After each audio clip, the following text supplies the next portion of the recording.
kay Hinebra at saka Converge, no? So again, kahit nanalo yung Hinebra against NLEX, hindi magtutuloy-tuloy yung panalo ng Hinebra once the game gets faster. Okay? Walang problema sa triangle offense. Walang problema sa offensive system ng triangle. Ang problema lang is, the game is on a faster pace. So, kung hindi malalim ang bench mo, katulad ng Converge, mahirapan ka. Well, sa mga fans, hindi nila kasi naiintindihan yun eh. Ang sinasabi lang nila is about loyalty. No? Napa-champion ni ganito, si ganito. Napa-champion niya yung team dati. Okay, fine. Pero that was before. Anong nangyari ngayon? Ang sa akin, ang binibigyan ko ng emphasis is, hindi na gumagana yung philosophy niya ng short rotation. Ano nangyari? Nauubos yung players niya. RJ got it going on the third quarter, Holt on the fourth quarter. So, ibig sabihin, nagpe-pace yung player. Makikita na natin si Japet is being paced. Kasi, medyo, siyempre, hindi mo pwedeng ubusin si Japet Aguilar sa dalawang malaki ng Converge. Hindi lang dalawa yung malaki ng Converge. Bali, ang ginagamit dito, it's not only yung dalawang Justin. Meron pa silang Muyang na ginagamit. So, ano yun? Di ba? Ginagamit mo si Norbert, pero nawawalan ka naman ng rim protection. Nawawalan ka naman ng bilis kapag ang player na babantayan ni Norbert Torres is galing sa labas. Kung sa post yun, bablangkahin niya yung tira from the post, pwede. Pero yung outside, katulad nung ginawa ni Archie Concepcion, nilay-upan lang siya kasi nakabuelo si Concepcion, nakabuelo si Archie. So, hindi kakayanin ni Norbert na depensahan yung mga quicker guards ng Converge.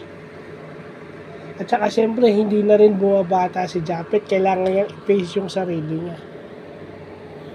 So, sa akin, ang philosophy na inaano ko is, gone are the days yung short rotation.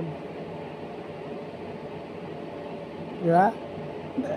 The same logic kung bakit natalo yung TNT sa San Miguel dahil maraming injuries.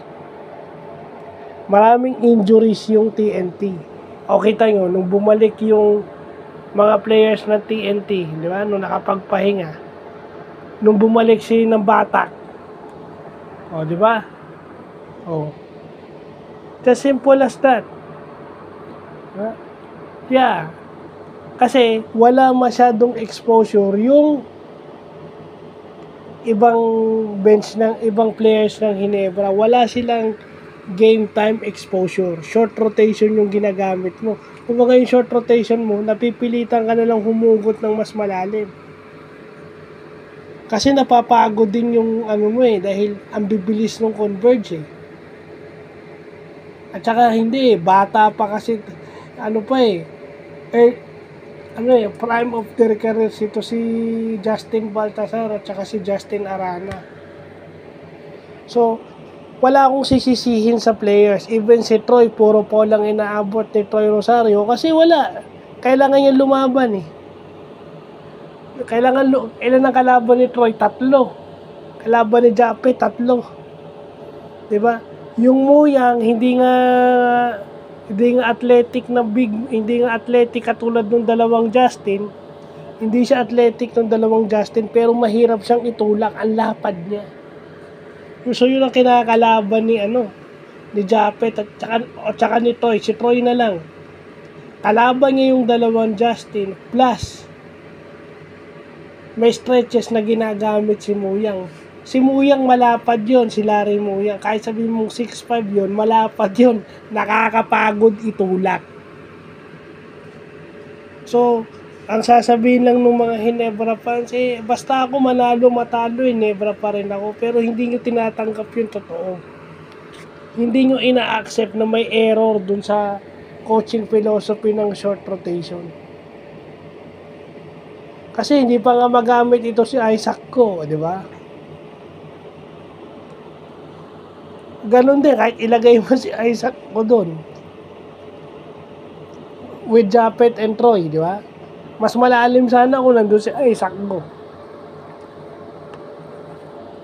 Di ba? Kulang. Yun lang ang ano doon, converge. Kumbaga, winner down. Kumbaga, pinagod. Pinagod ng converge yung Hinebra. So, yun lang po.